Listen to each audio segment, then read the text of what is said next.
Secretos para tratar las semillas. En nuestras comunidades, el modo cariñoso de tratar a las semillas siempre fue de Ispaya-Guaya, Causaimama, Madre, Papanuera, Guagua, siempre con mucho respeto.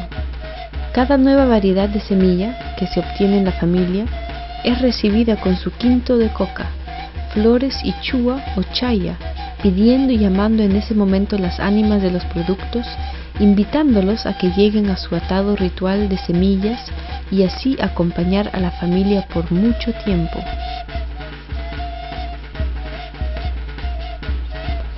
Cuando se hacen trueques, en días de feria en la plaza, sabemos hacer llegar una mezcla de variedades de papa y otros productos. Esas papas las recibimos como nueras. Antes, las semillas eran traídas de otros lugares con su alimento ritual, amarrado en un atadito.